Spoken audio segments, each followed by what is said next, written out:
Para o bem de todos e felicidade desta professora, esta é mais uma videoaula sobre História do Brasil.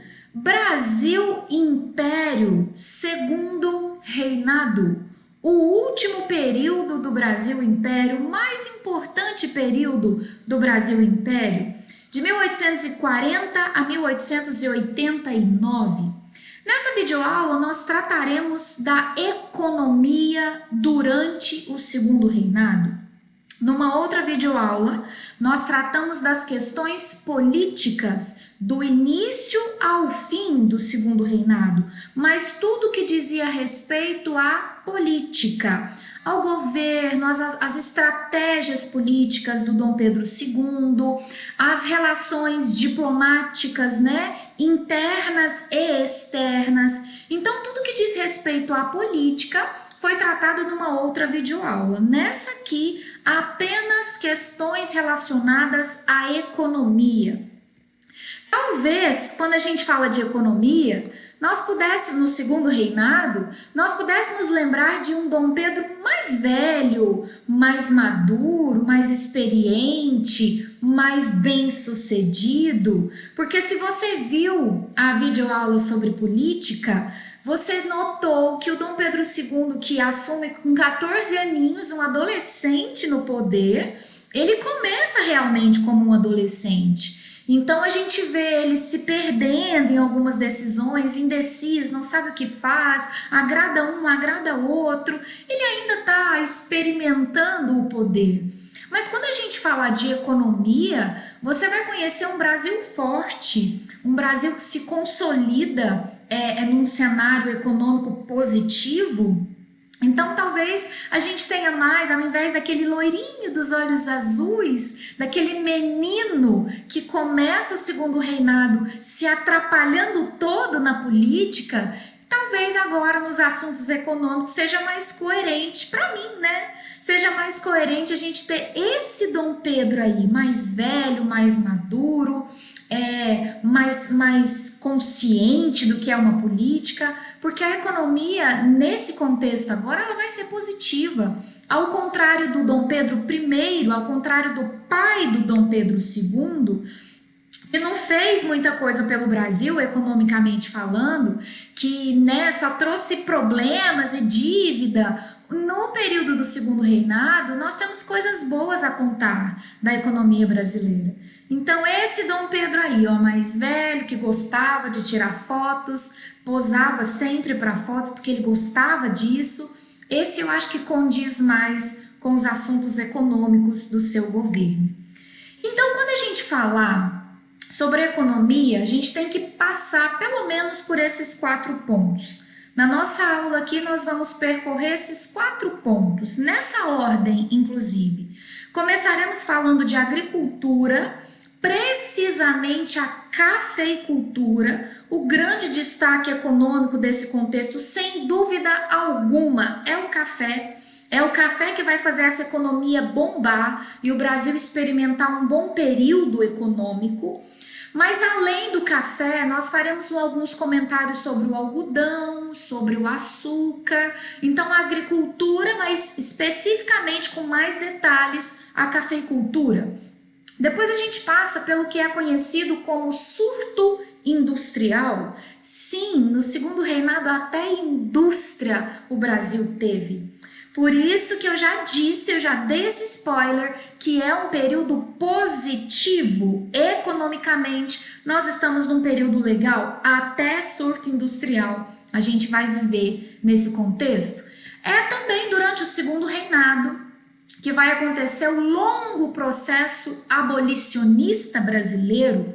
Já também vou dar um spoiler, o Brasil foi o último a abolir a escravidão, e isso vai acontecer agora no Segundo Reinado, mas não foi através de uma lei apenas, por isso que eu disse que foi um longo processo, veremos isso. Jane, mas o que isso tem a ver com economia?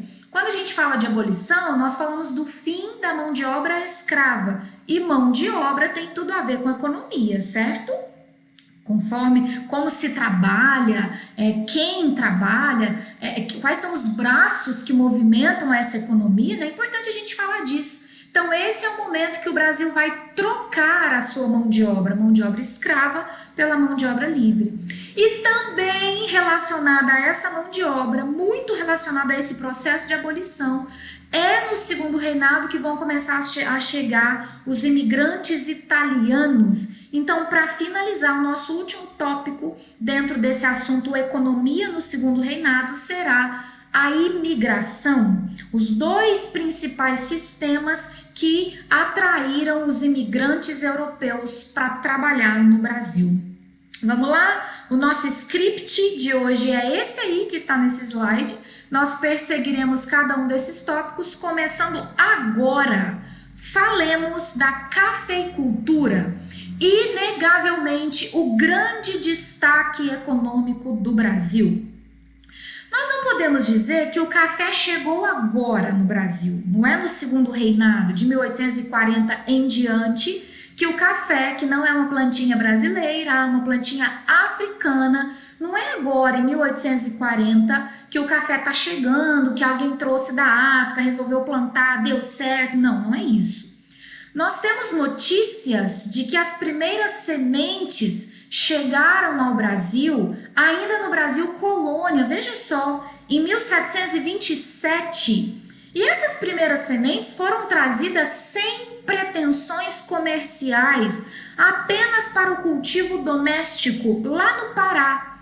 Então você tinha lá a sua casinha, sua fazendinha, e lá no seu quintal, na sua horta, você tinha um pezinho, 2 pezinhos, 3 pezinhos de café para o seu próprio consumo. Em 1727 já se tem essas primeiras sementes de café. A partir de 1780 é que esse café, antes puramente doméstico, vai começar a ser produzido em escala comercial, para ser vendido, para lucrar com essa produção. Então, a partir de 1780, ainda no início, né, 1780, então, início mesmo, lá no Rio de Janeiro, vai começar lá essa escala comercial. E eu posso fazer um link aqui com a sociologia, ou mesmo com a história. Por que a partir de 1780, Jeane? É legal a gente pensar nisso. Por que 50 anos atrás não se tinha essa importância ao café, não se dava essa importância ao café? Você se lembra o que aconteceu a partir de 1750 na Inglaterra? Revolução Industrial. E a Revolução Industrial coloca o mundo num outro ritmo, né? O ritmo frenético da produção, do consumo. E os trabalhadores dessa primeira fase da Revolução Industrial são submetidos a longas jornadas de trabalho. E nessas longas jornadas eles precisam de energia, eles precisam estar, né, dispostos, motivados. Aí entra o café, porque eu tenho certeza que até hoje você faz isso. Para acordar, para estudar, para se animar, né? Você toma uma bela xícara de café, porque o café, cafeína, é uma substância estimulante. É por isso, olha que legal, gente, a gente pensar nisso. A partir de 1780, no Brasil, a produção começa a bombar, a gente começa a vender muito, exportar muito café por conta da Revolução Industrial. Tem tudo a ver. O café passa a ser mais produzido, mais consumido, e claro, mais produzido também, para alimentar trabalhadores numa longa jornada de trabalho, num ritmo mais acelerado, que é o que a gente vive até hoje, né? Por isso que o café ainda é bem-vindo. Depois, então, desse início, lá no Rio de Janeiro, eu vou entrar... Veja bem, então, no primeiro reinado eu já tenho esse café. O primeiro reinado vai começar em 1822, né? Eu já tenho esse café. Só que esse café ainda não bomba tanto quanto vai bombar no segundo reinado. Ele está começando, ele está crescendo, está melhorando os números, mas ele ainda está no início ali. No segundo reinado eu já tenho mais uma consolidação desse processo, deu certo, as nossas vendas estão, né, aumentando, então é isso. A partir de 1825 Você tem uma produção ali no Vale do Paraíba. Eu vou te mostrar um mapinha daqui a pouco para você se localizar. A produção em escala comercial começa no Rio de Janeiro, ela vai se espalhar pelo Vale do Paraíba, e o Vale do Paraíba compreende um pedacinho do Rio de Janeiro e mais um pedaço do estado de São Paulo. E depois essa cafeicultura continua se expandindo e vai para o Oeste Paulista, onde vai ganhar mais sucesso ainda, a produção vai aumentar mais ainda. Vamos para o mapinha que eu prometi. Veja bem, o que você tem de cinza, veja bem, essa região aqui, ó, esse cinza, até 1840, a área cafeeira até 1840. Então veja, essa linha aqui delimita os dois estados, São Paulo do lado esquerdo, Rio de Janeiro do lado direito, certo? Veja então que essa parte cinza pega os dois estados. Essa parte cinza indica que realmente a escala comercial da cafeicultura começa no Rio de Janeiro e depois ela começa a se expandir, vindo para São Paulo e também para outro pedaço do Rio de Janeiro. Veja essa expansão na cor verde. De 1840 a 1865, o café que continua crescendo, a Inglaterra que continua comprando nosso café para os seus trabalhadores beberem e ficarem estimulados para trabalhar muito. Então, acontece essa expansão, mais pés de café produzidos, plantados para poder dar conta da demanda.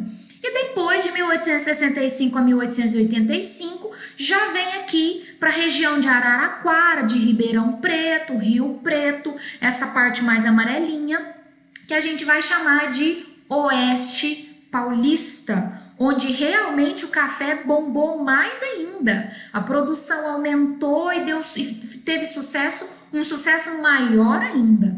Você está vendo nesse mapa a expansão da cafeicultura no Brasil. Inicia-se no Rio de Janeiro, depois vai se espalhar para São Paulo até chegar lá na frente, lá no interior do Oeste Paulista. Em cada uma dessas fases, em cada um desses lugares, o café vai ter algumas características, que é o que nós vamos conversar agora. Lá no Vale do Paraíba, que seria essa parte cinza mais essa parte verde, lá no Oeste Paulista, lá no Vale do Paraíba, nós temos um modelo de plantação, de produção, que é chamado de plantation. Eu imagino que essa palavra não é nova para você. Toda vez que a gente fala de plantation, nós estamos falando de 4 coisas. A mão de obra é escrava, então lá no Vale do Paraíba tem escravo trabalhando. É monocultura, é apenas café, não tem uma diversidade de produtos sendo plantados. O que tem isso a ver? Lembre-se do desgaste do solo. Quando você planta um produto só, ele retira do solo um único nutriente e aí aquele solo vai se desgastar. É importante a rotação de culturas, né? Mas aqui na plantation não tem essa preocupação. Monocultura. Terceiro, latifúndio. Não são pequenas propriedades, são enormes propriedades. Fazendas enormes. E quarto, para exportação, não mais para consumo doméstico, para consumo interno. Exportação. O mundo está esperando o nosso café. Os trabalhadores do mundo precisam do nosso café para se manterem acesos. Essa é a estratégia, esse é o modelo de produção cafeicultora lá no Vale do Paraíba. Como você percebeu, no Vale do Paraíba, essas técnicas de produção são técnicas predatórias. Como se não bastasse a monocultura, né, que desgasta o solo, eu ainda praticava muito desmatamento, muita queimada, que só piora a situação do solo, que empobrece mais ainda esse solo. Isso significa, galera, que por conta dessas técnicas predatórias, a produção cafeicultora no Vale do Paraíba não durou muito tempo. Quando você suga demais da natureza, ela te dá uma resposta, e a resposta veio rápido no Vale do Paraíba. A partir de 1870, então meio século, nós podemos colocar aí 50 anos de produção de café e já entrou em decadência. A partir de 1870, você tem essa região que deu tanta riqueza, que gerou tanto dinheiro, tanto lucro para o Brasil. Você tem essa região empobrecida. O que produziu barões para o Brasil, barões ricos, gente muito rica, é dos barões à pobreza. Sobre essa transição, essa decadência, essa passagem de muita riqueza para muita pobreza, eu recomendo vivamente. Aqui no YouTube você vai achar. Joga lá depois, O Vale documentário. Esse documentário, O Vale, produzido por João Moreira Salles, gente grande, gente top, por Marcos Sá Correia, esse documentário retrata perfeitamente essa transição. Mostra os descendentes, os herdeiros dos grandes barões. Os grandes barões que foram riquíssimos. Hoje, seus netos, bisnetos, tataranetos são pessoas muito pobres. Então, vale a pena, dá uma olhada lá, são 40 minutos de documentário, se não me falha a memória, que vale muito a pena você assistir, que você vai entender perfeitamente como essas técnicas predatórias praticadas no Vale do Paraíba rapidamente levaram essa produção cafeicultora à decadência. Mas aí acabou o café? Não, não acabou o café, ele continuou expandindo, porque afinal de contas o mundo continuou consumindo café, o ritmo industrial não parou, até hoje não parou. Então, o Oeste Paulista vai passar a ser o destaque da produção cafeicultora. Não mais o Vale do Paraíba, que está em decadência a partir de 1870, mas agora o Oeste Paulista. E o Oeste Paulista não sofre com essa decadência rápida. Por quê? Primeiro, porque eu já tenho condições favoráveis naturalmente lá. O Oeste Paulista é marcado por um tipo de terra chamado terra roxa, que favorece o cultivo do café. O café se adapta a esse tipo de terra. O relevo do Oeste Paulista, que não é tão montanhoso, né? É mais plano, também é um relevo favorável. Não é à toa que se falava nessa época mesmo de mares de café, porque como você tem um relevo mais plano e você olhava, estava puro café, aquele tanto de pezinho de café, então é como se você estivesse vendo um mar de café. Eu tenho condições favoráveis para expandir para o Oeste Paulista e eu tenho um outro modelo de produção. Não mais técnicas inconsequentes e predatórias como era no Vale do Paraíba. Agora eu tenho Agora eu tenho uma inteligência, uma otimização do solo, das técnicas aplicadas ao solo. Eu tenho um cuidado maior no próprio plantio de café, no cuidado do café, na colheita do café, beneficiamento do café, né? A mecanização lá no Oeste Paulista vai começar a acontecer. Ao invés de ter mão de obra escrava, eu vou ter mão de obra livre, porque os imigrantes já estão chegando a partir de 1870, já tem italiano e eles vêm exatamente para trabalhar no Oeste Paulista. E como se não bastasse isso tudo, uma galera mais consciente do uso da terra, tentando ser mais inteligente, né? Menos inconsequente, menos queimada, menos desmatamento, mais inteligência no uso da terra.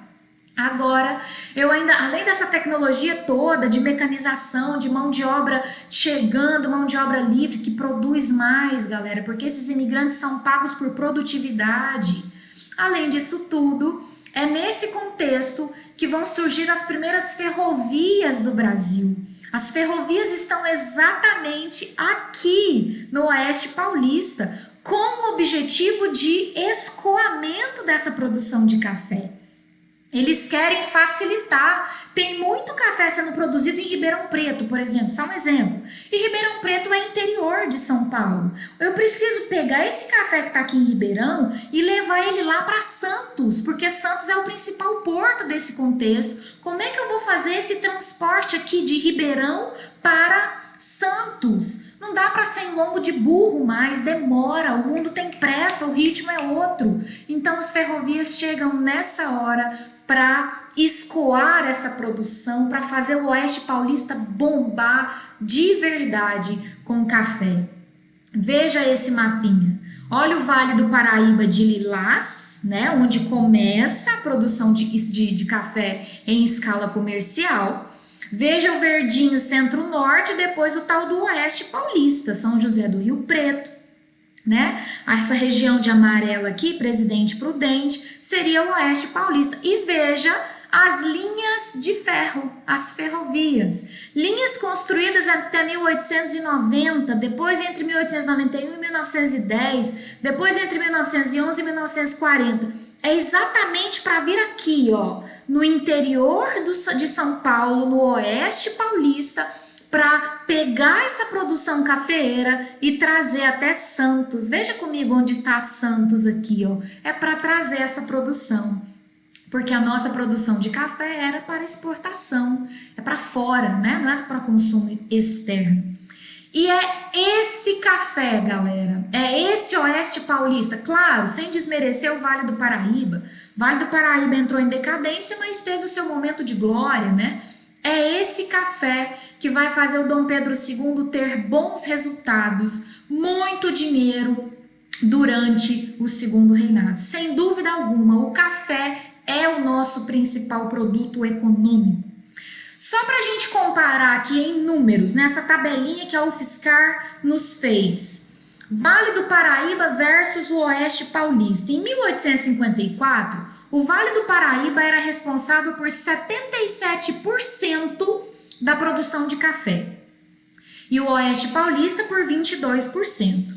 Já em 1888, então veja, depois de 1870, esse mesmo Vale do Paraíba, que já está decadente, cai a sua produção de 77% para 20%, enquanto o Oeste Paulista sobe a sua produção de 22% para 80% da produção total nacional. Percebeu a inversão? Vale do Paraíba começa bombando, entra em decadência, vem o Oeste Paulista, acerta nas técnicas, muda o sistema de produção e passa a corresponder a 80% da nossa produção. Finalizei café, continuo em agricultura, mas agora a gente vai passar rapidamente sobre outros produtos, né? Não é só o café, claro que imbativelmente ele é o principal produto, mas eu tenho essa listinha para te apresentar. O açúcar não saiu da nossa pauta de exportações, não mesmo até hoje. O Brasil continua sendo um produtor de açúcar, só que o açúcar deixa de ser o primeiro produto, como tinha sido em tempos coloniais, né? O Nordeste já não está bombando mais, o ouro também não está bombando, é o café que está bombando. Mas o açúcar continua sendo um dos nossos produtos agrícolas, sim, inclusive para exportação. O algodão experimentou um período positivo, um período de crescimento nas vendas por volta de 1860, portanto, segundo reinado. Por quê? O que é que explica esse aumento na produção de algodão? O principal fornecedor de algodão para o mundo, para a própria Inglaterra, que precisa muito de algodão em tempos de Revolução Industrial, eram os Estados Unidos. Mas nesse contexto de 1860, os Estados Unidos estão enfrentando a sua guerra de secessão. Eles estão dentro de uma guerra civil, uma guerra interna. Então essa produção de algodão com toda certeza vai cair, e aí o Brasil vai aproveitar essa brecha e vai produzir algodão para exportar algodão. Depois vem a borracha, que no século XIX, um pouquinho mais tarde, 1870, 1880, vai experimentar um período positivo também, de aumento de vendas também, por conta da produção automobilística que começa, e eu vou precisar de látex para produzir borracha, para produzir pneus. Então o Brasil vai ser o grande fornecedor de látex, de borracha, né? Especialmente ali a região norte do Brasil. Nesse contexto, então, uma melhora na exportação da borracha, que não vai durar muito tempo. Depois, essas grandes empresas automobilísticas vão trocar a borracha brasileira pela borracha asiática. E o cacau ali na Bahia, no Nordeste, também entra nessa lista de produtos econômicos. O couro o fumo, são produtos secundários que jamais vão alcançar a importância do café, mas que não podem ser esquecidos, né? São produzidos no Brasil do Segundo Reinado, sim. Agora uma tabelinha trazendo um percentual sobre o valor global das exportações lá do Anuário Estatístico do Brasil de 1939. Veja bem, em 1841, então já estou no Segundo Reinado, o café correspondia a 41% das exportações. Olha o açúcar, galera, 26%, tá vendo que o açúcar não é pouca coisa, ele continua importante? 7% de algodão, 1% de fumo, 1% de cacau. Vamos para 1860, que é a época da Guerra de Secessão lá nos Estados Unidos. O café corresponde a 45% das exportações, o açúcar caiu um pouquinho, 12%, e veja o que aconteceu com o algodão que eu disse, 18%. Guerra de Secessão nos Estados Unidos acaba nos favorecendo, certo? Seguindo, o surto industrial. Veja bem como eu me referi a isso, surto industrial. Não está no meu slide e não estará na minha explicação a palavra ou a expressão industrialização. Não, por favor, não confunda, não leve isso para o vestibular, não responda isso numa questão aberta.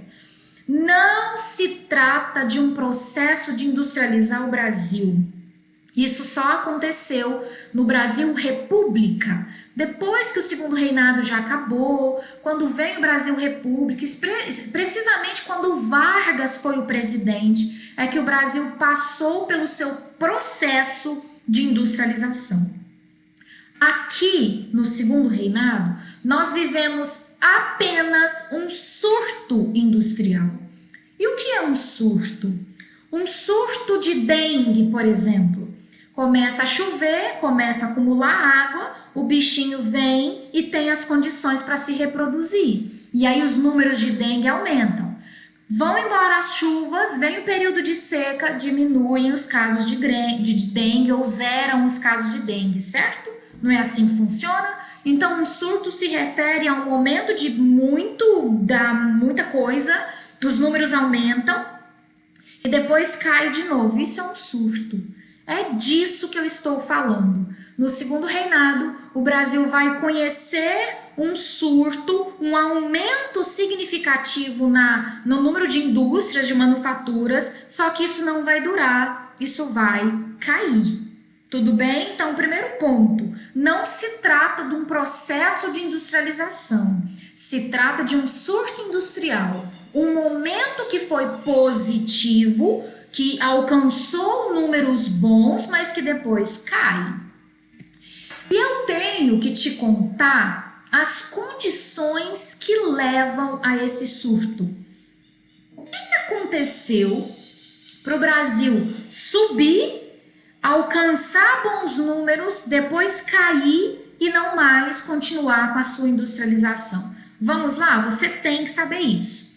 Primeira condição super, hiper, ultra, mega favorável, você tem que saber, que foi uma baita condição mesmo, foi um baita empurrão para que as pessoas aqui no Brasil, para que a nossa classe alta, os nossos burgueses quisessem montar as suas indústrias.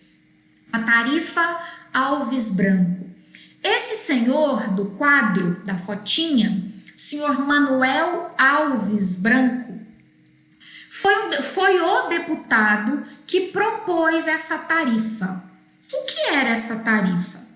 Em 1844, o senhor Manuel pensou o seguinte: olha, o tratado com a Inglaterra, lembra daquele tratado? Tratado de Comércio e Navegação, que estabelecia as taxas alfandegárias para os produtos ingleses, eram taxas baixinhas, lembra?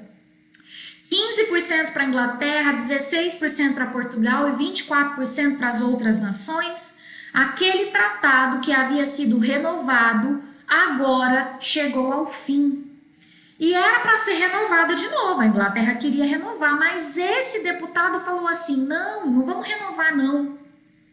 Vamos mexer naquelas taxas alfandegárias, Vamos aumentar os impostos para a Inglaterra nos pagar? Se ela quiser vender os produtos dela aqui no Brasil, ela pode vender, mas ela vai ter que pagar mais caro para a gente. Se o que ela quiser vender tiver concorrência nacional, a gente cobra 60% dela de imposto. Se o que a Inglaterra quiser vender não tiver concorrência nacional, a gente cobra só 30%. Vamos na prática? Se a Inglaterra quisesse vender ferro para a gente, exemplo, tá? Tem produção de ferro no Brasil? Não, então cobra 30% de imposto da Inglaterra. Mas e se a Inglaterra quiser vender tecido para a gente? Tem produção de tecido no Brasil? Tem uma fábrica pequena ali no Rio de Janeiro, mas tem. Não, então qualquer tecido que a Inglaterra quiser vender para a gente cobra 60% dela. Galera, era 15% que a gente cobrava, agora é 60%. Aumentou demais. E aí você pode estar se perguntando, por que o senhor Manuel Alves Branco fez isso, Jeane? Ele era um cara gente boa, camarada, que queria ajudar os brasileiros a montar suas indústrias, é isso que ele está querendo? Ele está querendo dar um incentivo para as indústrias brasileiras? Qual que é a intenção dele? Sinto te dizer, sinto te decepcionar, mas o senhor Manuel Alves Branco não é um protecionista, ele não está pensando em proteger a indústria, a economia brasileira. O que ele quer, na verdade, é equilibrar déficit público. Que é isso, Jeane? Ele quer que o governo, como deputado, né, ele é um deputado, ele quer que o governo arrecade mais com impostos. Por quê? Estou com dívidas públicas e para o governo conseguir pagar essas dívidas, ele precisa arrecadar mais, ele precisa ganhar mais impostos, cobrar mais impostos. Então, um jeito legal de ganhar dinheiro, de acabar com esse déficit do governo brasileiro, era aumentar os impostos sobre a Inglaterra, cobrar 60%. Então, veja o que eu estou te contando. A tarifa Alves Branco acabou ajudando a indústria brasileira. Porque agora, se eu fizesse tecido, antes para eu concorrer com a Inglaterra era muito difícil. A Inglaterra é uma gigante da indústria. Ela tem muito mais tempo de experiência do que eu. Era complicado concorrer com a Inglaterra. Agora, com essa taxa, esse tecido inglês vai ser muito mais caro que o meu tecido nacional. Então, veja, a tarifa Alves Branco me ajudou, foi positivo para mim. Agora eu até quero montar minha fábrica de tecidos, porque agora eu vou conseguir concorrer com a Inglaterra. Só que essa ajuda à industrialização do Brasil foi uma mera consequência, não foi o objetivo da tarifa Alves Branco.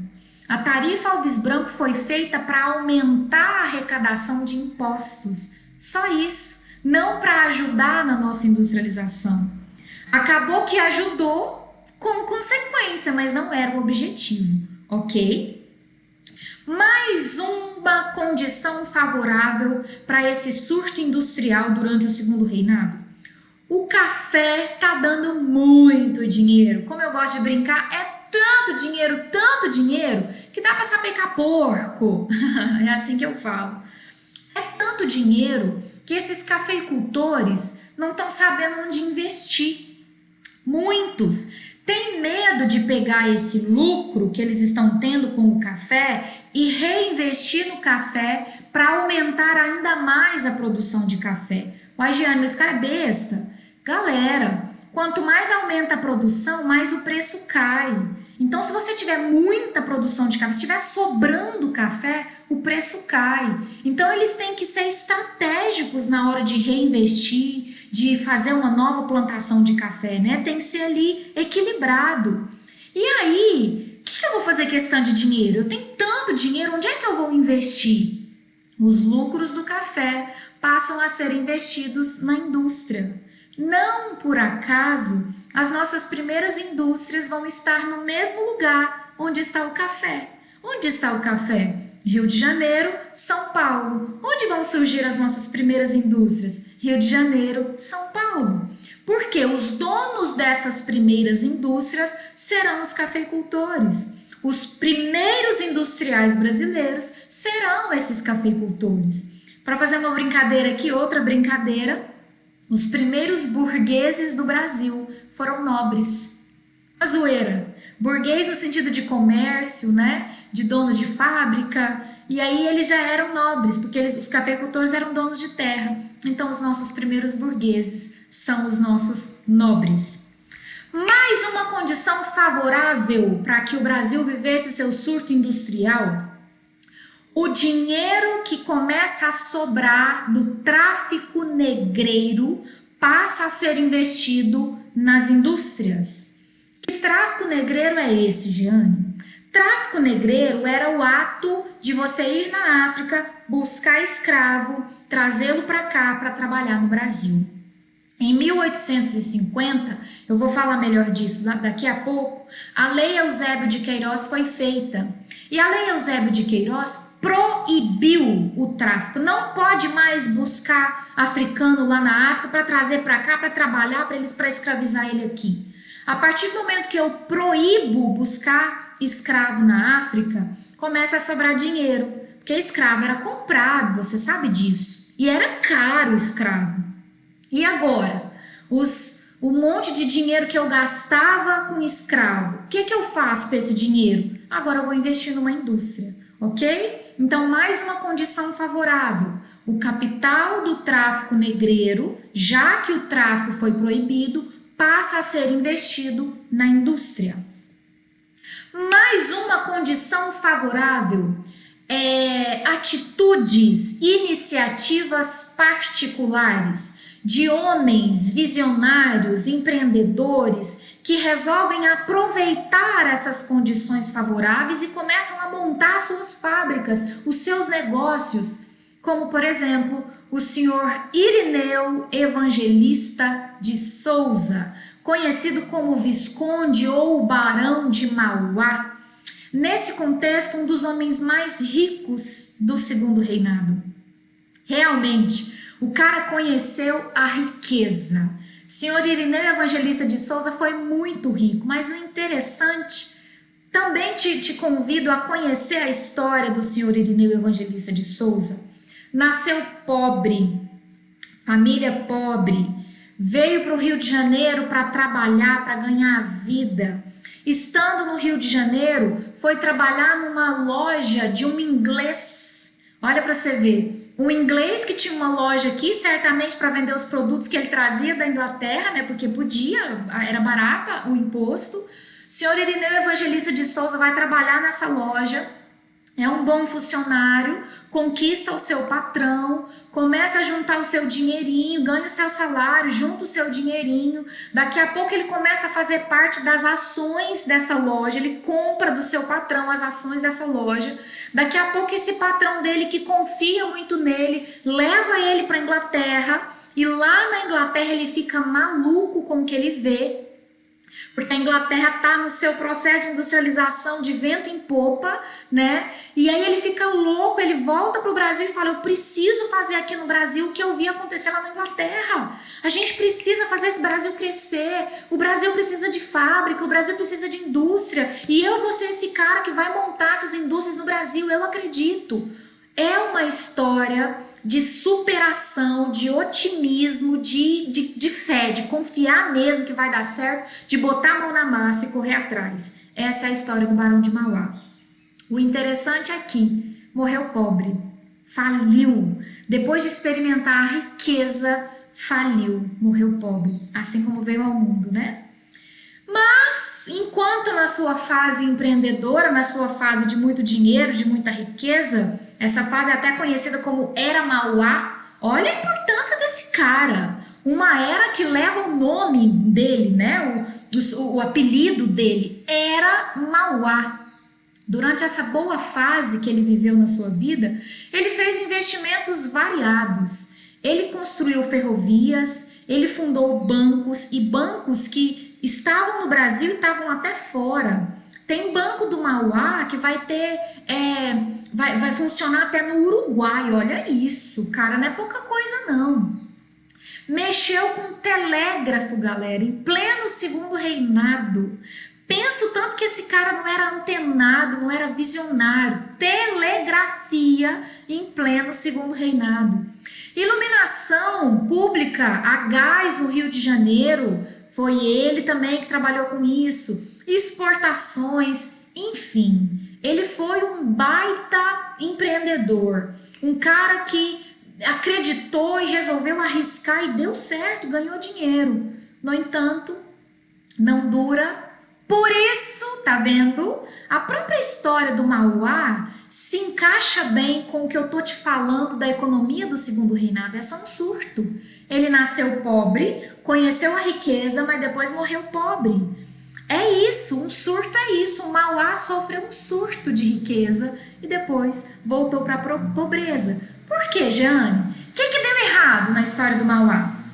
Primeiro, os interesses estrangeiros, a própria Inglaterra, né, não via o Mauá com bons olhos. Então, ele tem uma oposição. Ah, Jeane, mas é uma oposição de fora, ele poderia ter apoio dentro. Pois é, mas ele não tem esse apoio dentro.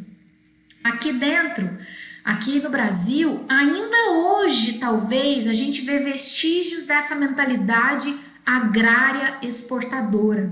Sabe o que é isso?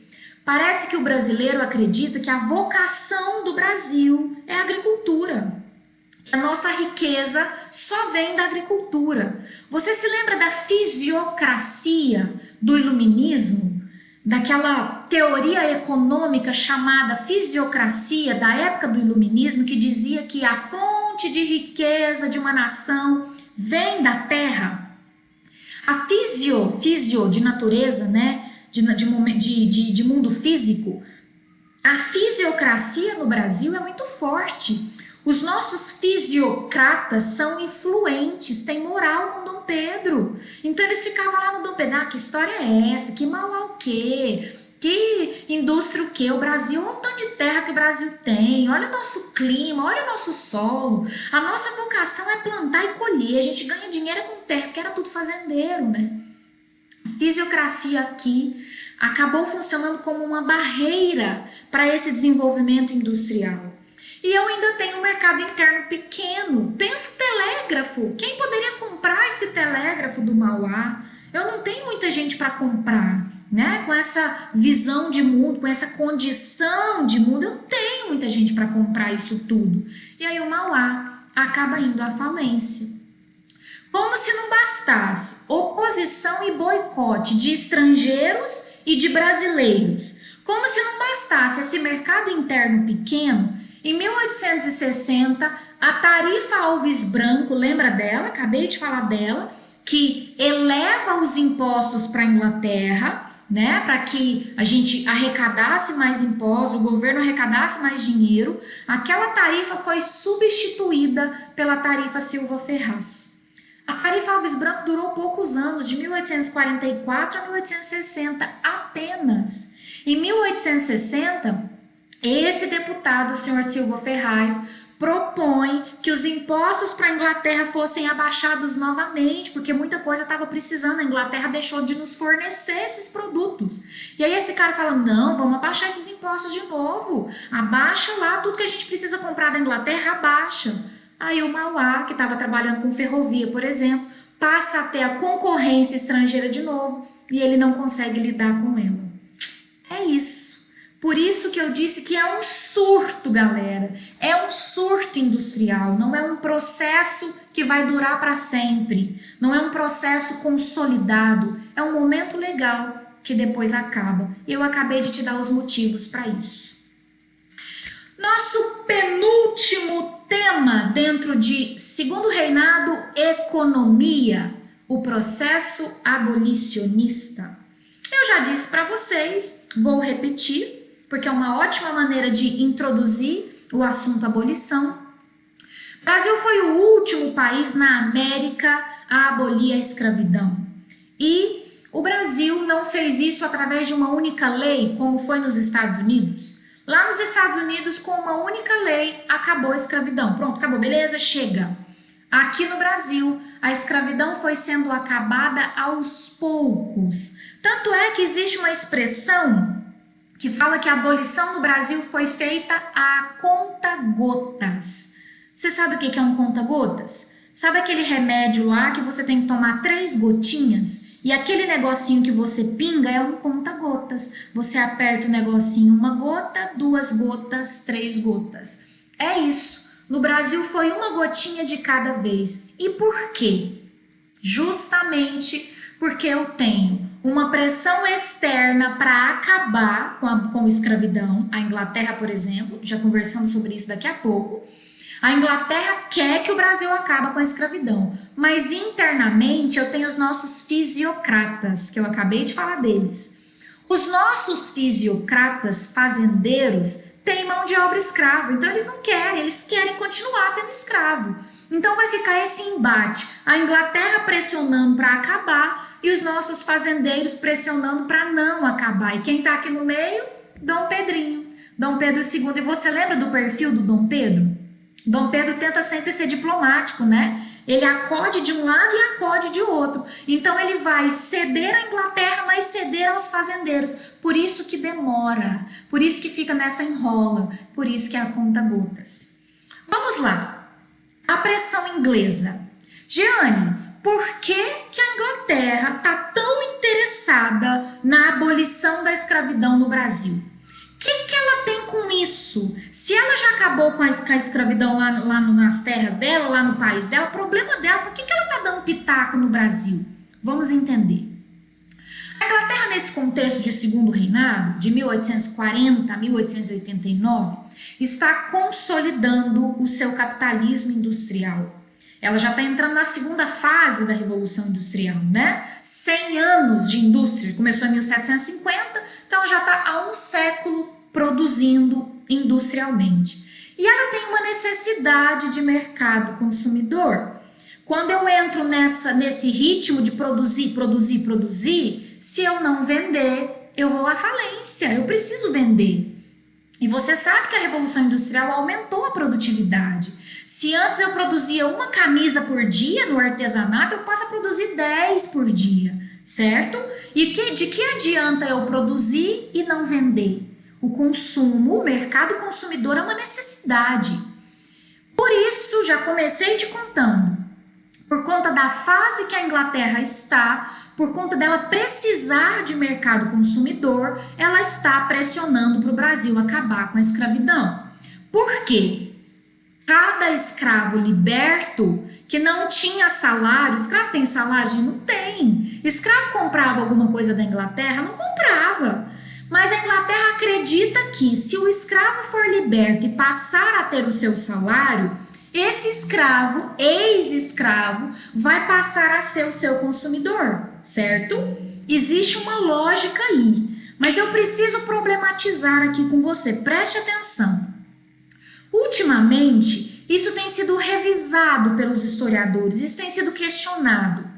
Analisa comigo, a Inglaterra pressiona para o Brasil acabar com a escravidão porque ela quer que os escravos se transformem em consumidores. Mas espera aí, isso aconteceu? Não, porque depois que o escravo foi liberto, ele não foi inserido nesse mercado de trabalho, ele não teve educação, então ele não se transformaria no mercado consumidor para a Inglaterra, ele não ia ter dinheiro, ele ia continuar sendo marginalizado, um excluído, então peraí, não faz sentido. Então isso recentemente tem sido questionado pelos historiadores. Uma possível resposta seria: mas a Inglaterra está pensando a longo prazo. Em algum momento, esse ex-escravo vai ser inserido, vai ter o seu salário, vai comprar de mim. Ok? Deixa no banho-maria. Eu só estou querendo te mostrar o que se tem discutido de mais recente agora, certo? Terceiro pontinho da minha lista da pressão inglesa: o imperialismo na África. O imperialismo na África também é chamado de neocolonialismo.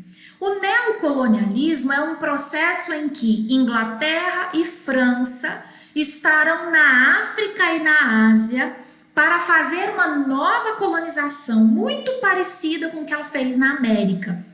Não exatamente buscando as mesmas coisas, né? Mas com algumas semelhanças. Não vai ter escravidão, não vai ter busca por ouro. Eles estão agora, franceses e ingleses, estão na África e na Ásia buscando matéria-prima e mercado consumidor, por conta da fase que eles estão.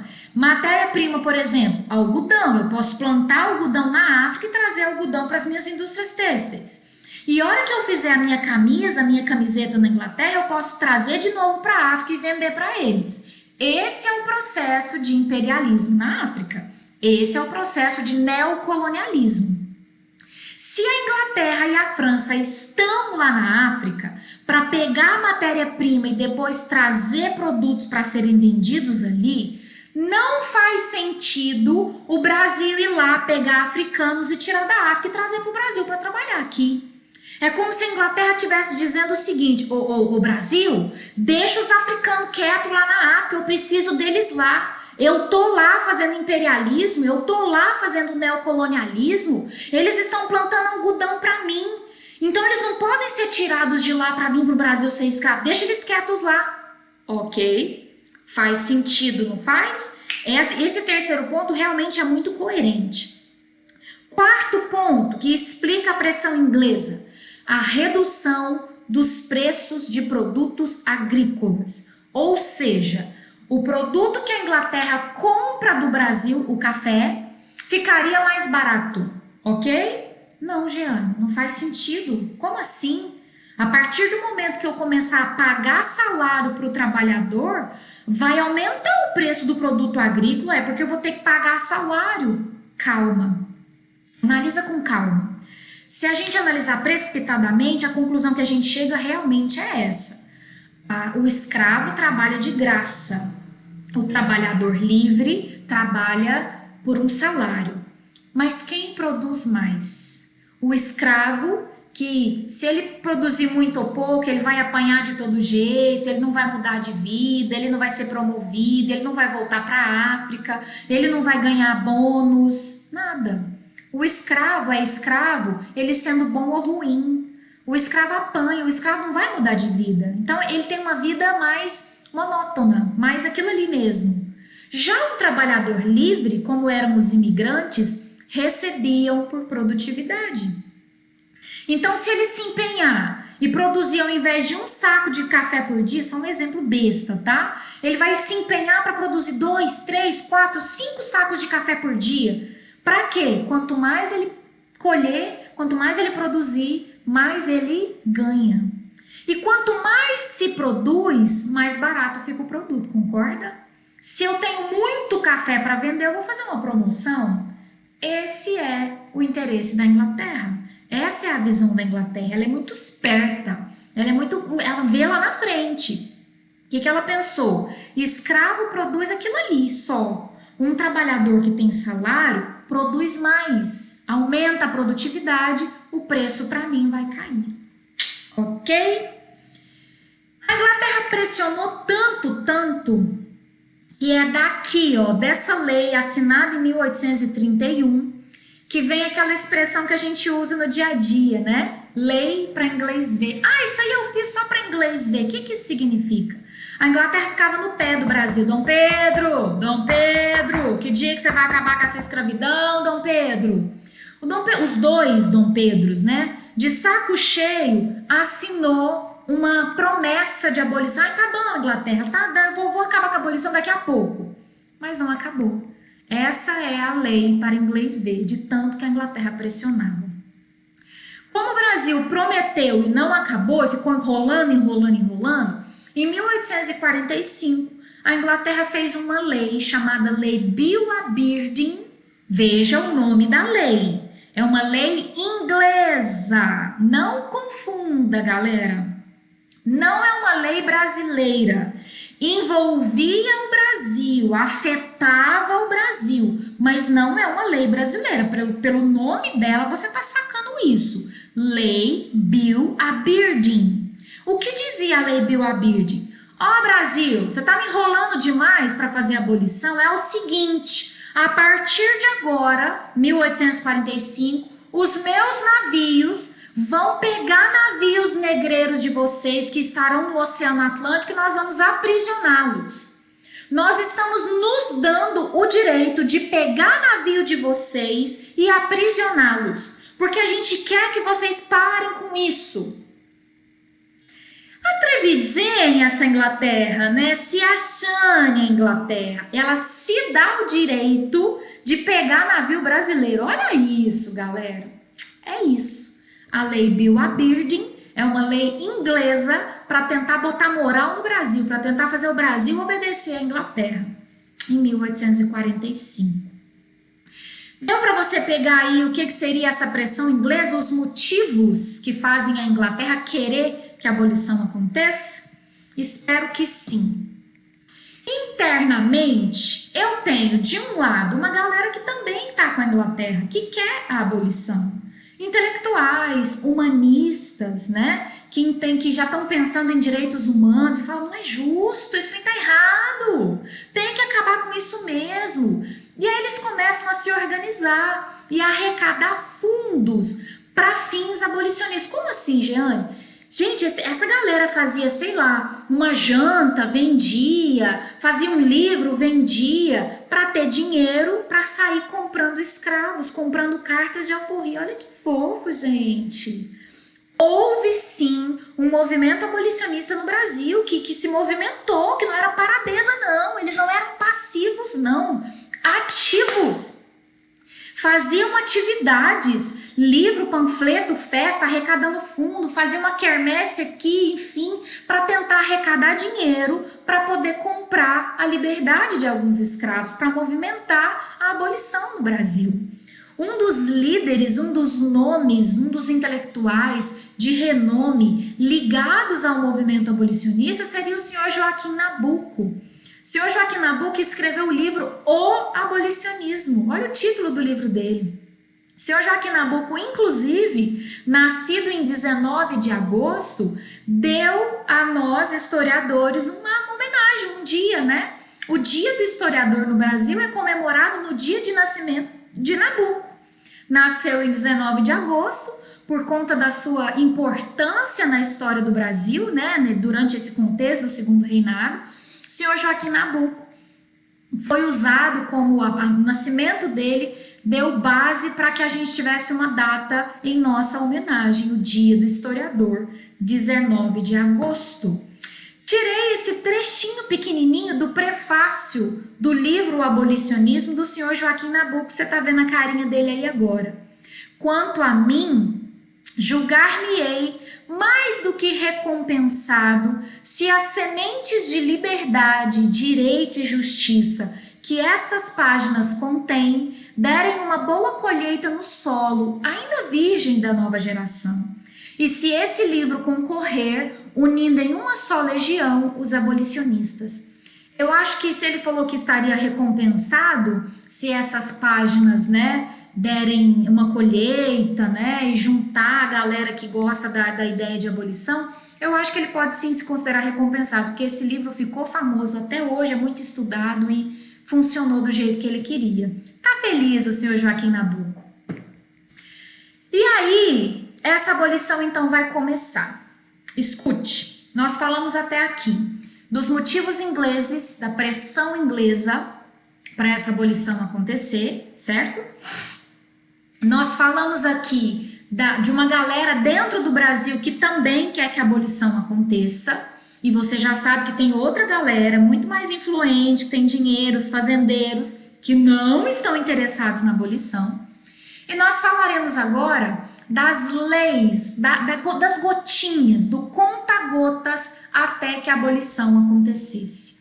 A primeira lei abolicionista dessa lista de lei, a primeira gotinha, foi dada em 1850, a famosa Lei Eusébio de Queiroz. A Lei Eusébio de Queiroz também é chamada de Lei do Tráfico, aquela que eu já comentei com vocês agora há pouco. A Lei do Tráfico proibia que fazendeiros, né, que o governo mandasse navios negreiros para a África para trazer de lá africanos para serem escravizados. Isso foi proibido a partir de 1850.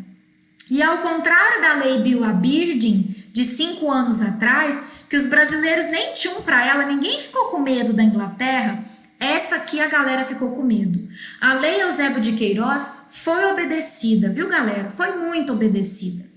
Parou de buscar gente na África. Se você tem escravo e eles estão aqui no Brasil já, ok, pode continuar, viu? Não tem problema. Se você tem lá 300 escravos na sua fazenda, pode continuar escravizando, mas não busca mais, ok? Qual a justificativa para a aprovação dessa lei? Os fazendeiros brasileiros estão com altas dívidas com os traficantes, olha isso.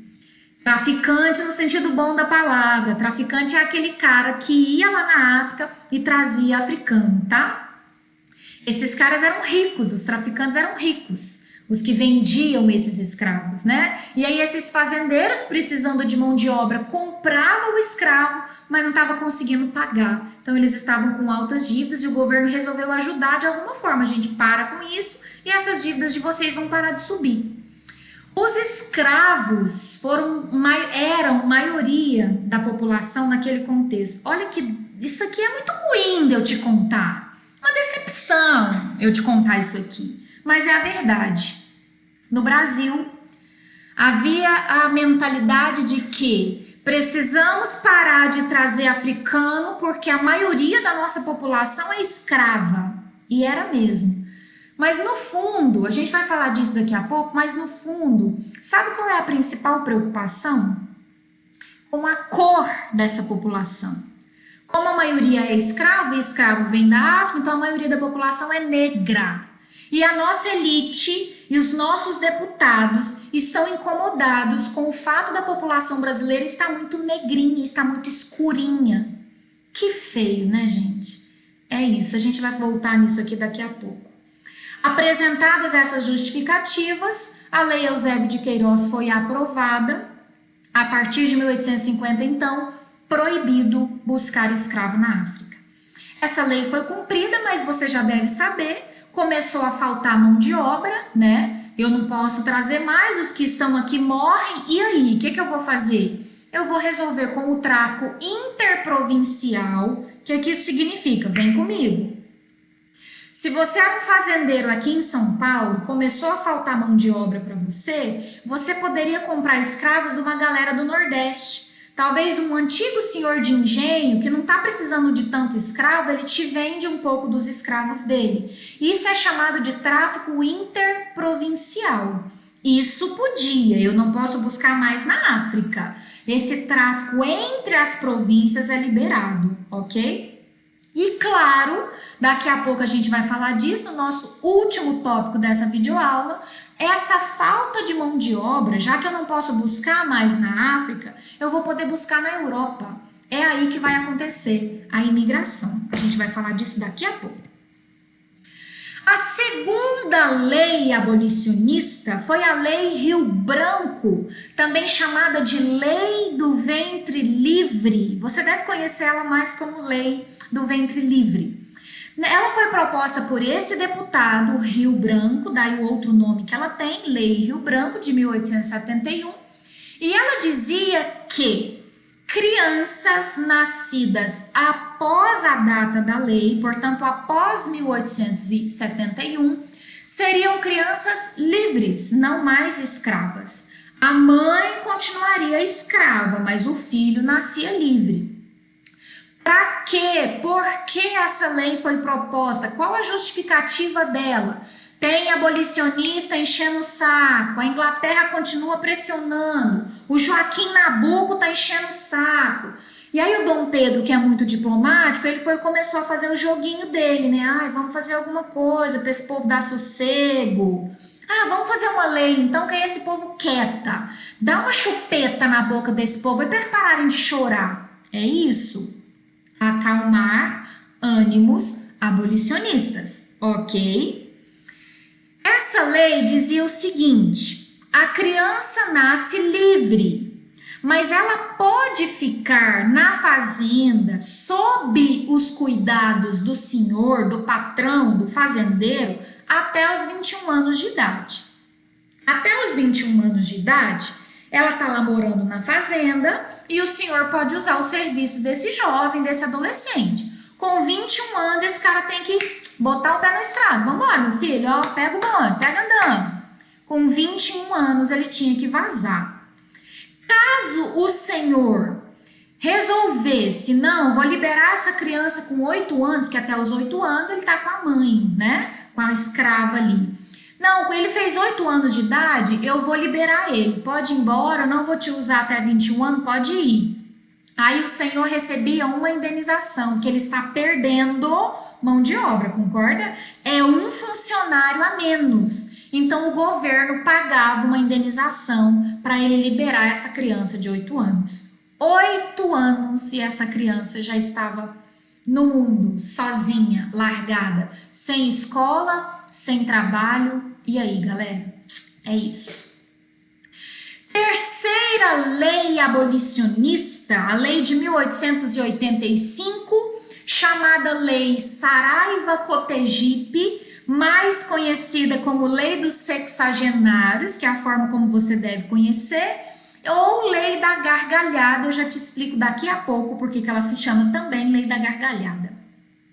Essa lei dava liberdade a escravos com mais de 60 anos. Então, os velhinhos foram libertos a partir dessa lei que o senhor Saraiva-Cotegipe, que era um deputado, propôs. O senhor Saraiva-Cotegipe propôs a lei foi aprovada e aí os escravos velhinhos, os idosos, foram libertos. Qual a justificativa? De novo, tem abolicionista enchendo o saco, faz mais uma lei para acalmar eles. Só que essa lei não funcionou muito bem. Você deve imaginar que eram poucos os escravos que chegavam à idade de 60 anos. Tendo uma vida, condições de vida péssimas de um escravo, né, gente? Alimentação, muito trabalho, enfim. Pouquíssimos chegavam a essa idade, a expectativa de vida não era isso tudo. Então, por isso que ela ficou conhecida como Lei da Gargalhada. E as letras miúdas da Lei Saraiva-Cotegipe também diziam o seguinte, vem comigo. A partir de 60, o velhinho pode ser mandado embora. Vai embora, tá livre, vai com Deus. Mas caso o senhor quisesse, caso esse escravo fosse produtivo, bonitinho, compromissado, o senhor ainda poderia usar esse escravo até os 65 anos. Parece ser um detalhe, mas eu preciso te contar, porque talvez tenha um desencontro em algum livro que você vai estudar. Poxa, Jeane, você colocou no seu slide que é a partir dos 60 anos, mas eu li no outro livro que é com 65. Eu estou te explicando por que agora. A partir dos 60 já podia ser livre. Mas se o patrão quisesse, ele poderia usar esse escravo que já tinha 60 por mais 5 anos, como forma de indenizar ele, né? 5 anos de despedida, pensa assim, vou despedir de você, 5 anos você está indo embora. Mas se, por exemplo, esse escravo tivesse 62, ele só poderia trabalhar mais 3 anos, certo? Porque 65 era o limite para a liberdade. Se ele tivesse 64, ele só poderia trabalhar mais um aninho. Com 65, ele tinha que ser liberto, ok? Por fim, a famosa, a definitiva, a quarta lei, a quarta gotinha para a abolição no Brasil. 1888, a famosa Lei Áurea. 13 de maio de 1888, quando a princesa Isabel assinou a famosa Lei Áurea, porque seu pai estava na Europa tratando da saúde, ela era a filha mais velha, na ausência do pai ela respondia por ele, por isso ela assinou a Lei Áurea e ela deu liberdade a todos. Primeiro comentário, antes dessas interrogações que eu coloquei, todo o resto, né? Porque eu já não estou trazendo o escravo mais da África. As crianças foram liberadas, certo? Os velhinhos foram liberados, alguns poucos ainda eram escravos. Outros, o movimento abolicionista comprou a carta de alforria. Outros foram para os quilombos, fugiram. Então eram poucos os que faltavam ainda. Mas mesmo esses poucos que foram liberados agora, a princesa Isabel fez, ou o pai dela quando voltou, fez alguma coisa para integrar esses escravos na sociedade? A princesa Isabel pensou numa escola pública agora para receber esses negros? Não, não precisa ser uma escola pública, não. Um ensino técnico para ensinar uma profissão para esse povo? Não. E o preconceito?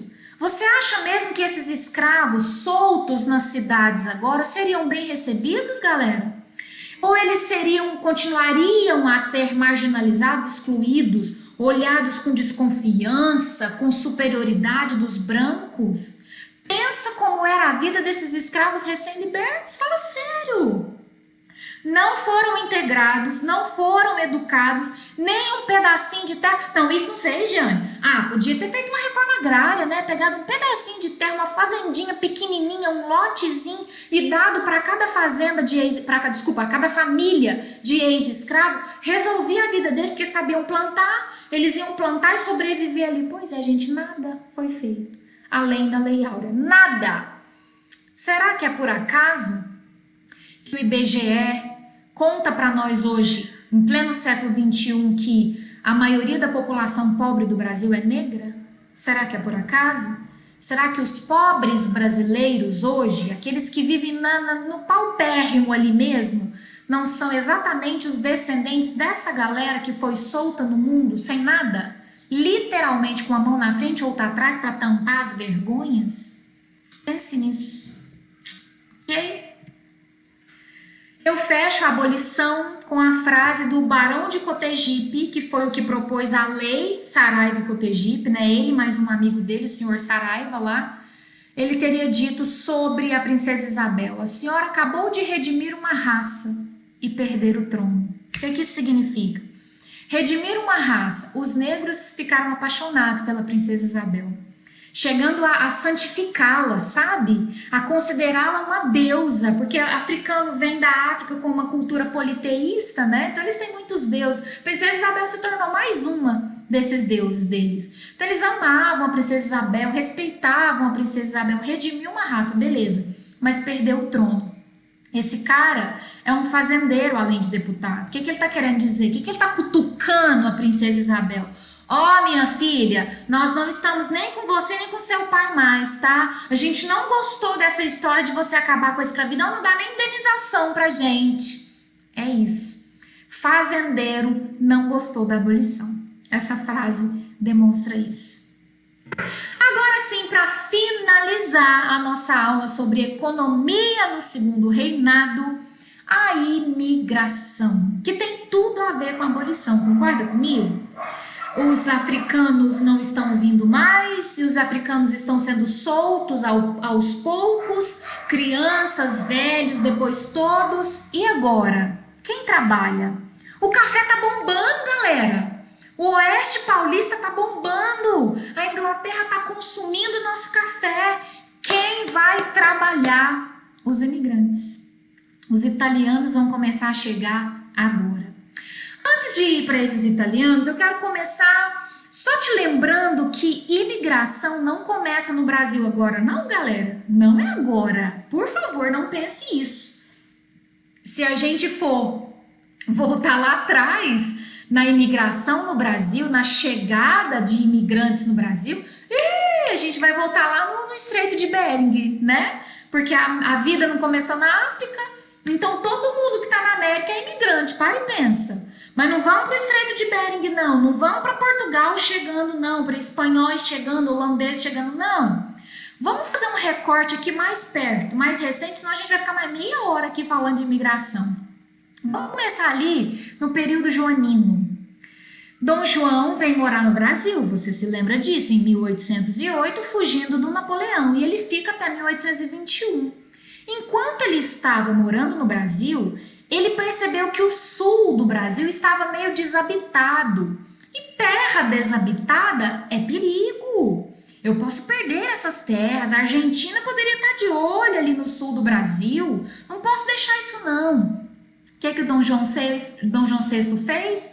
Atraiu europeus para o sul do Brasil. Chamou uma galera para morar. Oi, gente, tô precisando de gente para morar aqui no Brasil. Tem um pedaço ali que tá meio desocupado. Vem morar aqui, eu dou a terra para vocês.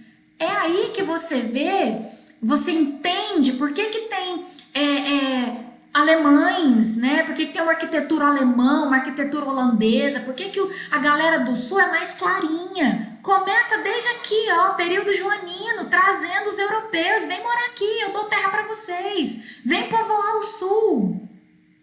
Outra coisa interessante, quando essa galera chegava, o Dom João não dava latifúndio, um pedaço de terra, como era normal no Brasil. Ele dava minifúndios. E é interessante a gente notar, ainda hoje, século XXI, lá no sul, é normal cada família ter o seu pedacinho de terra. Lá não é muito de latifúndios, de café, de soja.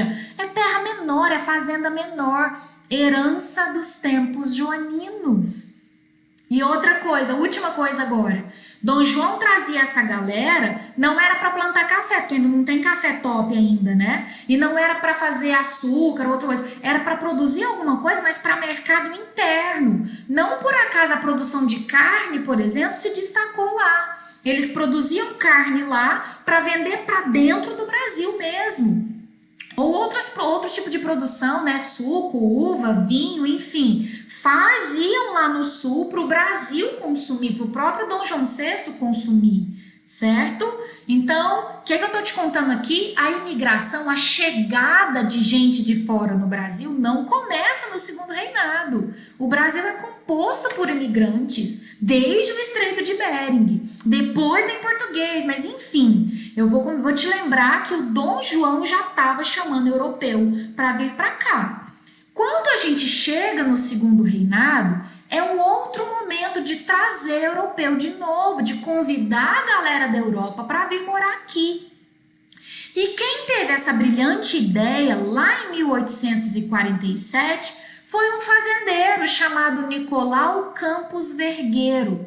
O senhor Nicolau é um fazendeiro e ele está pensando, eu estou precisando de mão de obra, esse negócio está complicado na África, é muito caro um escravo, estou achando que eu vou fazer diferente. Eu vou custear, eu vou bancar, vou comprar um navio, alugar um navio aí e eu vou lá na Europa buscar uma galera para vir trabalhar aqui para mim. É isso mesmo que eu tô te contando, sem forçação de barra. O senhor Nicolau teve uma brilhante ideia, ele, particular, ideia privada, ele que quis fazer isso. Ele quis ir lá na Europa trazer uma galera para trabalhar para ele. E aí, a proposta dele era a seguinte, presta atenção, vê se você aceitaria. Europeus, é o seguinte, eu tenho uma fazenda de café lá, eu tô precisando de mais gente para trabalhar para mim, a produção tá muito alta, eu tô precisando produzir muito, a Inglaterra tá querendo me comprar. Faz o seguinte, eu pago a viagem para vocês, eu pago o sustento de vocês até a gente começar a ganhar um dinheirinho juntos, e quando o lucro desse café vier, a gente racha no meio a meio para mim, meio para você e meio para mim. Essa era a proposta. O senhor Nicolau chegou lá na Europa com essa proposta. E funcionou. Muitos europeus vieram. Coincidentemente, a Itália está no seu processo de unificação. Então tá rolando uns fight lá, tá tendo umas guerras de unificação. E aí os italianos falaram, opa, é a nossa oportunidade. Veja, se a gente continuar aqui, a gente pode até morrer no meio dessa guerra, vamos embora. Outras famílias pobres, nossa, a gente trabalha com terra aqui também, a gente também é empregado, mas se a gente for para lá, quem sabe a gente ganha mais? Vamos! Era promessa boa, gente, lucro dividido, café, o que é que o italiano pensou? Café tá bombando, vou ficar rico.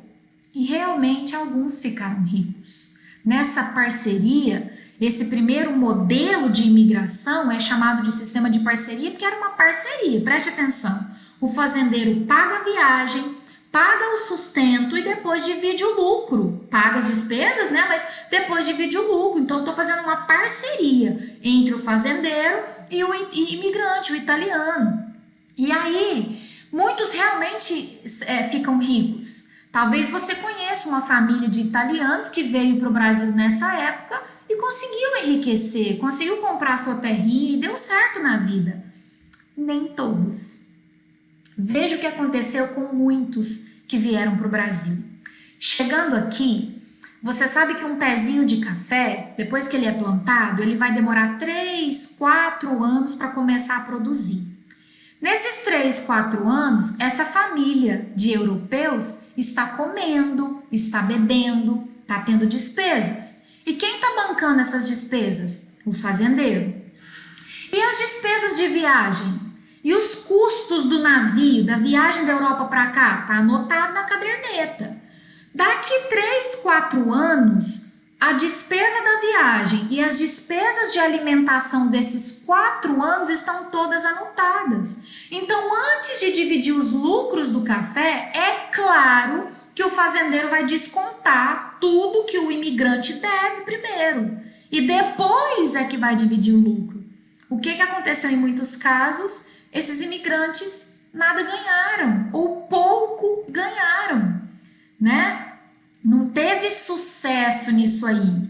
Outra coisa, você acha que essa viagem foi custeada sem juros? Claro que não, galera. Juros altos. Você fez a viagem há 4 anos atrás, ela custou tanto, agora com juro ela custa tanto. Todo esse sustento de 4 anos comendo, tem juro em cima.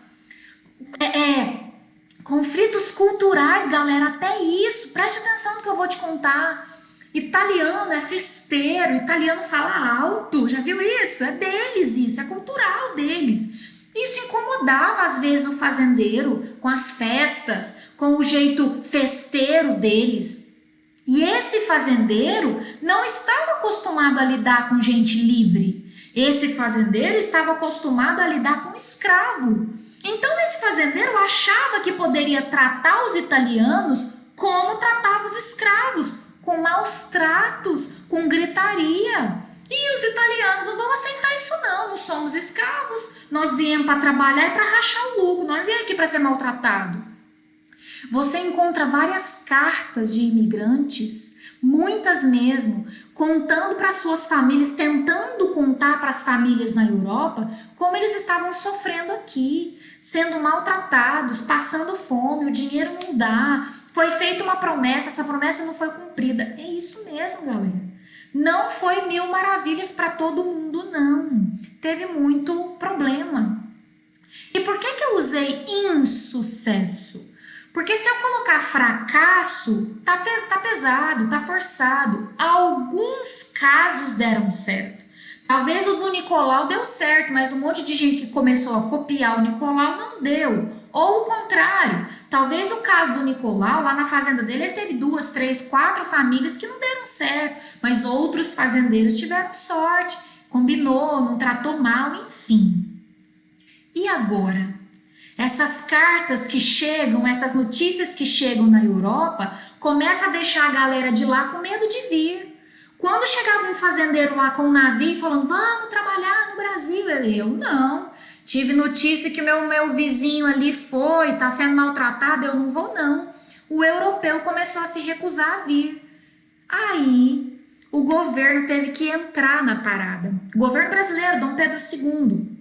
Dom Pedro viu que a situação era grave, eu não posso mais buscar na África, o café tá bombando, eu preciso de mão de obra, o que nós vamos fazer? Italiano quer vir mais, o que a gente faz? O Brasil começa a fazer, o governo, propaganda. Podem vir, o governo brasileiro agora está envolvido, é o governo que vai bancar a sua viagem, você não vai dever a sua viagem até o Brasil. Então veja bem, o primeiro sistema de iniciativa particular, ideia do senhor Nicolau, não deu certo, chamado sistema de parceria. O governo vai interferir e vai mudar o sistema para sistema de subvenção, também chamado em alguns livros de sistema de subsídio. Subvenção, subsídio é ajuda. Então o governo está envolvendo para colaborar, para ajudar. Como? Não é mais o fazendeiro que vai pagar a viagem, é o governo. E esse imigrante não vai ter que pagar para o governo essa passagem, essa viagem. O governo está gastando para trazer esses imigrantes, para que a produção de café no Brasil não parasse, para a economia do Brasil não parar e os fazendeiros ficarem com raiva e tristes e revoltados. O governo paga a viagem, o governo recebe esses imigrantes. É por isso que você tem as hospedarias em São Paulo. Talvez você já visitou. Hoje, algumas dessas hospedarias viraram museus. O Museu da Imigração em São Paulo fica numa hospedaria, numa antiga hospedaria. Esses imigrantes chegavam, dormiam nessas hospedarias, tudo bancado pelo governo, sem nada, sem cobrar nada. Até que o fazendeiro chegasse para pegar esses imigrantes e levar para suas fazendas. Chegando na fazenda, agora não é mais esperar dar dinheiro, dividir o lucro, não tem mais divisão de lucro, não tem, preste atenção. Agora o fazendeiro propõe o seguinte para o imigrante: você chegou aqui na minha fazenda, você não me deve nada, a viagem não fui eu que paguei, tá tudo certo entre nós e eu vou te pagar um salário mensal. Todo mês eu vou te pagar um valor de acordo com o tanto de alqueires que você cultivar. Alqueire é uma medida, né? Um número de quilômetros, de metros lá. Eu não sei quanto seria um alqueire agora de cabeça, mas se você cuidar, vamos pôr um exemplo besta. R$1.000 por alqueire, um alqueire. Se você e a sua família, sei lá, talvez você tem 3 filhos, então você consegue cuidar de mais terra, né? Mais pé de café. Se você e seus 3 filhos conseguem cuidar de 3 alqueires, então você vai ganhar R$3.000. Reais é ótimo, né? 3.000 por mês, ok? Salário fixo por alqueire. Lembra do que eu te falei lá atrás, da Inglaterra pressionar para o imigrante, para a mão de obra livre? Porque a produtividade aumenta. Aqui a prova. O fazendeiro paga mais para quem produz mais, para quem cuida de mais alqueires, ok? Então, se você quiser ganhar muito dinheiro, você vai trabalhar mais. E se você trabalha mais, produz mais café, barateia o custo do café. Tudo bem? Recapitulando e finalizando essa imigração, começo com o sistema de parceria, que é uma iniciativa individual do senhor Nicolau, que um monte de gente vai copiar, mas que não dá certo, por conta dos maus tratos, do dinheiro que não chega na mão do imigrante.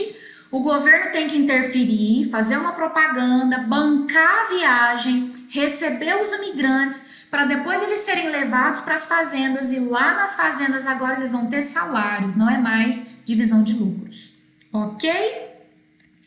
Para finalizar, agora é a última mesmo, meu último slide, minha última discussão aqui. A Lei de Terras de 1850. É um assunto além da imigração, mas que tem tudo a ver com a imigração. Preste atenção. Cai isso aqui, viu? Galera ligada em vestibular, galera ligada em Enem, presta atenção nisso aqui que Lei de Terras cai, tanto em história quanto em geografia. Em 1850, essa lei é aprovada. E essa lei estabelecia um valor imobiliário para a terra. É isso, Jeane? A partir de 1850, a terra só pode ser vendida, não mais ocupada. Até 1850, se tinha uma terra vazia ali, você chegou, ocupou, ela ficava para você. Era mais ou menos assim que funcionava, a grosso modo, né? Chegou, tá limpo, ocupou, é seu. A partir de 1850, não mais. Se tem uma terra limpa, você não pode chegar e ocupar, você tem que comprar aquela terra. E se alguém chegasse, por que você está morando aí, Jeane? Por que você construiu sua casa nessa terra aí? Eu vou pegar a minha escritura. Não é assim até hoje, gente? Desde 1850 que funciona assim, nada mudou. Se eu construir a minha casa aqui nesse lote e alguém chegar para me perguntar, eu tenho um papel que comprova, eu comprei essa terra. Eu não posso mais chegar, mas não tem ninguém nessa terra aqui, ela está vazia, ocupei, é minha. Não existe isso mais. Se a terra não tem dono, o dono dela é o governo, então você compra do governo, entendeu? A lei de terras é dar um valor em dinheiro, um valor imobiliário à terra. Terras devolutas, que são terras vazias, terras sem produção, terras desocupadas, passam a ser comercializadas pelo governo. Você tinha que procurar o órgão que ia vender aquele lote, aquela fazenda para você. O que isso significou, gente? Que passou a ter terra no Brasil apenas quem tem grana. Porque se o imigrante pensa na possibilidade, o italiano acabou de chegar, suponhamos, Ele está sofrendo maltrato.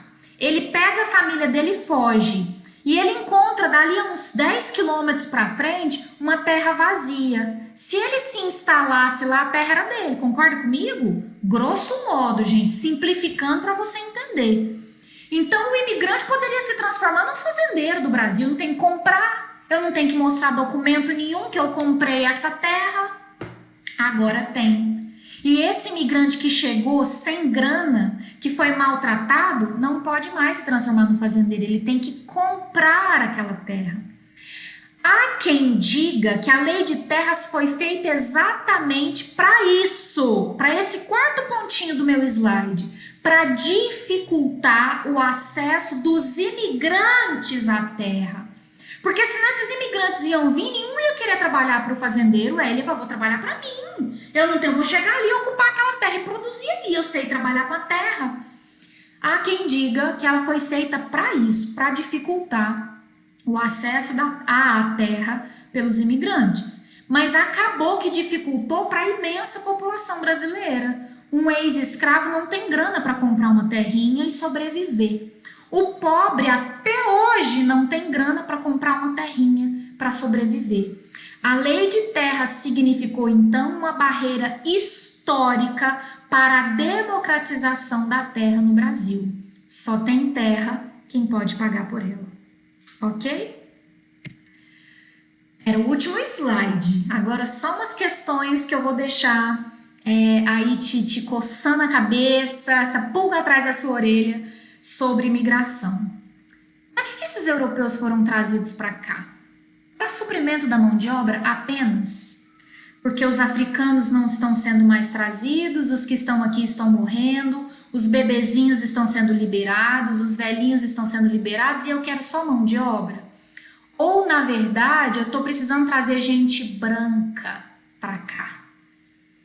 Por que eu estou buscando só na Europa? Por que eu não fui buscar gente na África? Já que o problema é mão de obra, eu estou precisando de gente para trabalhar?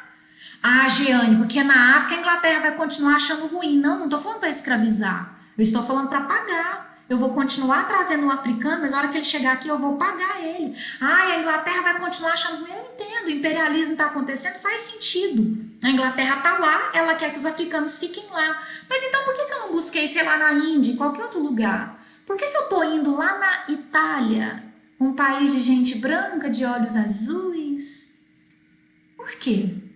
Será que além de uma mão de obra que eu realmente estou precisando, será que eu não estou querendo branquear a minha população? Eu estou achando que tem africano demais, que está escurecendo e agora eu quero branquear? São raros os livros que trazem pelo menos essa inquietação. Tá tudo em ponto de interrogação que eu quero te fazer pensar, ok? Não estou afirmando, eu estou te inquietando, eu estou te cutucando. Porque poucos livros trazem esse interesse nas entrelinhas de branquear a população, né? Eu acho que vale a pena a gente pensar ainda mais num Brasil que ainda, infelizmente, tem muito preconceito racial, né? Então, agora sim eu finalizei. Essa foi uma videoaula sobre Segundo Reinado Economia. Tem mais videoaula sobre o Segundo Reinado. Daqui a pouco a gente se encontra para conversar mais. Até lá!